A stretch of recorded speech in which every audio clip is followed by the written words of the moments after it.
Assalamualaikum warahmatullahi wabarakatuh. Nandito ho tayo ngayon sa Sheikh Abdullah bin Said Al Mahmud Islamic Cultural Center.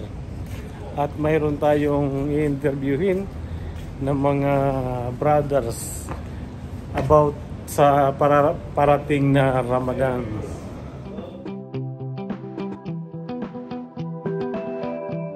A'udzu billahi minasyaitonir rajim. Bismillahirrahmanirrahim.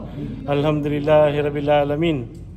Wa sallallahu wasallam wa barak ala nabi Muhammad wa ala alihi wa sahbihi ajmain. Assalamualaikum warahmatullahi wabarakatuh. Tayo ho ngayon ay nasa anong lugar to, Ustaz? Asian City. Tayo ngayon ay nasa Asian City at tayo po ay makikinig po sa programa ni Ustaz Musa kasi may ano siya dito, may mga lecture siya dito sa ganito sa Huwebes ng gabi. Ayan po siya. Ayan po yung mga kapatiran, magli-lecture siya mamaya. So nandito ho tayo ngayon. Okay, assalamualaikum. Alhamdulillah, pinupuri natin si Allah subhanahu wa ta'ala na nagkasama-sama na naman tayo ngayong araw ng Thursday. Titignan natin, no? Nawa, tanggapin nawa ni Allah yung sumikap natin. Kasi yung dunya, masyado nang pinasisikip talaga sa atin. Nakuha natin. Sabihin lahat yung mga tao ngayon sobrang abalan na talaga kung paano kumita ng pera, paano buhayin yung pamilya nila. Yung iba nakakalimutan na yung mga obligasyon nila kay Allah subhanahu wa ta'ala. Alhamdulillah, kahit Alhamdulillah Rabbil Alamin. Wassalatu wassalamu ala ashrafil anbiya'i wal mursalin nabiyina Muhammad wa ala alihi wa sahbihi ajma'in wa hayyikum bi tahiyyatil Islam. Tahiyatan jannah. Assalamualaikum warahmatullahi ta'ala wabarakatuh. Alhamdulillah, masyaAllah, ako ay masaya dahil nakita ko po yung mga nakasama ko nag-umrah, sina Isa at saka si Ammar at si Abdulaziz.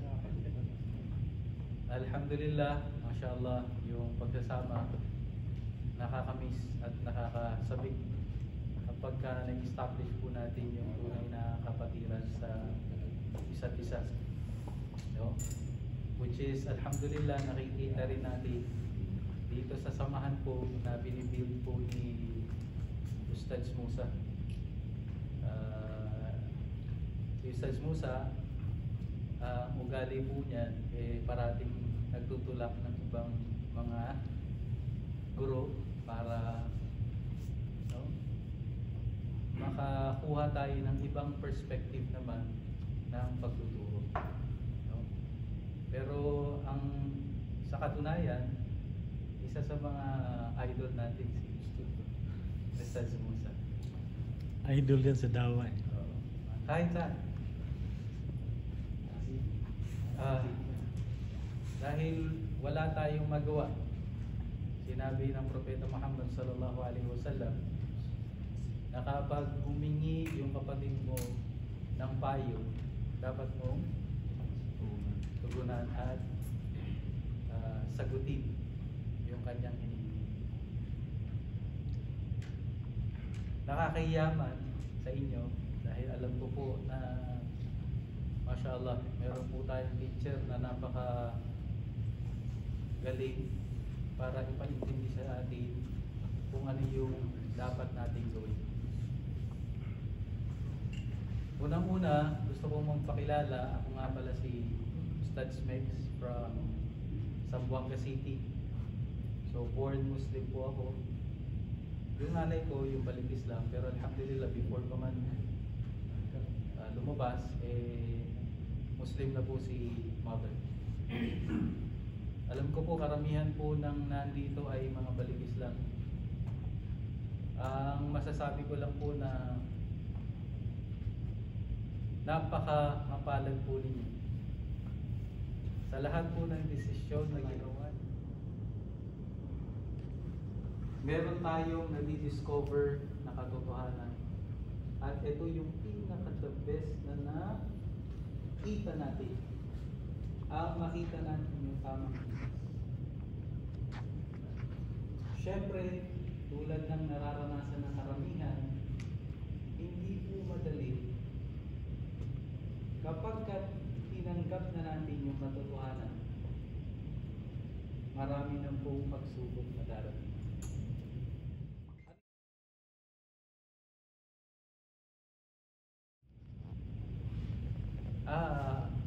Afahasiban nas ay yutraku ay yaqulu amanna wa hum la yuftanun. Inakala ba ng mga tao na sila ay hindi susubukan pagkatapos nilang mag-claim na sila ay naniniwala? Hindi po. Lahat ng mga grade 1 bago makapunta ng grade 2, kailangan muna silang subukan kung karapat dapat sila dun sa level na yun. Bago ka mag-college, merong matinding entrance exam. Bago mo maranasan yung tunay na pagsamba kay Allah subhanahu wa ta'ala, ang pagpasok sa paraiso, hindi po libre. Higit po yung pagsubok na ibibigay sa iyo ng Allah. Pero ito po yung magandang balita. Kapag binibigyan po kayo ng pagsubok ng Allah subhanahu wa ta'ala, tinatanggal yung mga bagay na hindi dapat kasama ng pagpapatakbo ng buhay po ninyo. Kapag pinasok ka sa kulungan bilang pagsubok, marami kang matutunan dun sa loob na hindi mo pala dapat ginagawa sa landas na tinatahak mo bilang isang Muslim. May mga learnings na kinakailangan matutunan natin the hard way, dahil yung tao minsan matigas yung ulo. So merong mga learnings madali at merong mga learnings kinakailangan dadaan ka sa hirap. Tulad ng isang pagsisid, napakahirap. Pero paglabas mo, meron ka ng daladalang pearl. Yung diamond, bago pa yan maging precious, kailangan dadaan muna ng marami. Hindi po. Ang sabi ng Allah subhanahu wa ta'ala sa banal na Quran, pagkatapos niyong sambahin ng Allah, dapat pasalamatan niyo yung rason kung bakit kayo nandito sa mundo. Yung mga magulang. Ibig sabihin, meron kang inaayos na relationship sa iyong Panginoon, meron din inaayos na relationship sa kapwa-tao. At magsisimula ito sa ating mga magulang. Sa mga may magulang pa po, chance nyo na po na i-implement ng tama ang pagsamba kay Allah subhanahu wa ta'ala. Sabi ko pa nga kay Bro Isa at sa mga nakakaranas ngayon ng pagsubok sa kanilang mga ina, bago pa kayo nag-Muslim, nanay nyo na sila. Hindi ibig sabihin nung nag-Muslim kayo, kinakalimutan nyo na yung relationship nyo sa kanya. Hindi po. Sabi pa nga ng Allah subhanahu wa ta'ala sa banal na Quran, dapat yung pakpak ng humility ibababa mo sa kanila. Sundin mo lahat ng inuutos nila except kapag mag-utos sila ng pagtambal kay Allah subhanahu wa ta'ala. Sila yung rason kung bakit tayo nandito at binigyan tayo ng opportunity ng Allah para magkaroon ng life dito sa mundo. Siyempre, hindi rin po pwedeng nanay lang yung sinisilbihan natin. Kailangan maayos din yung relationship natin sa mga kapatid natin. Sa mga may asawa, kinakailangan din maayos din yung relationship natin sa kanila. Bakit nga ba natin sila pinili? Dahil ba nabuo na yung pagmamahalan natin at kailangan ng gawing opisyal yung pagsasama? Hindi po. Sa Islam, mas deeper yung rason kung bakit tayo nagsasama panahon natin ngayon. Magtatrabaho ka ng 8 hours, pag uwi mo kailangan mo mag-relax. Paano ka magre-relax? Sa pamamagitan natin ngayon ng social media. Parang natin yun, diba? Pero sa social media, kapag hindi ka marunong gumamit niyan, dito ka na iniimbita. Unti-unti palayo sa pagkilala mo sa Diyos. Pero pag marunong ka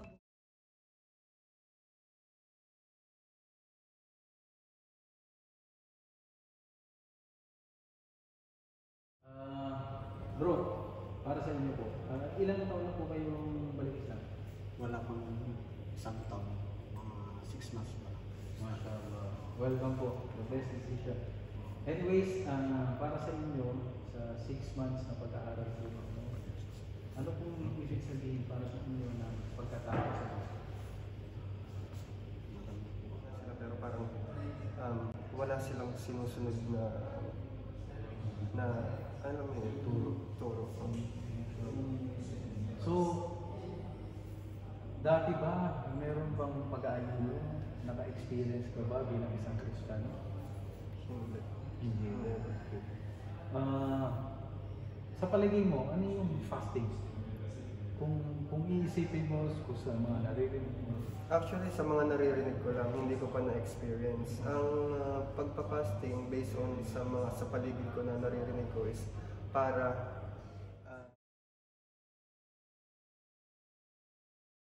Muslim po ako. Tapos po naisip ko po na ang pagiging Muslim, wala pong masayahing tao na nararamdaman na sila ay gutom at uhaw.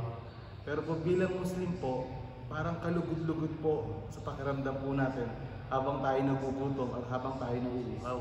Dahil pakiramdam po ay lahat naman po ito ay inaalay po natin kay Allah subhanahu wa ta'ala sa buhay. Allahumma amin. Inshallah, padaliin ng Allah subhanahu wa ta'ala yung pagiging Muslim po natin. Sa pag-aaral po din yung sa 10 months na ito, narinig niyo po siguro yung katagang takwa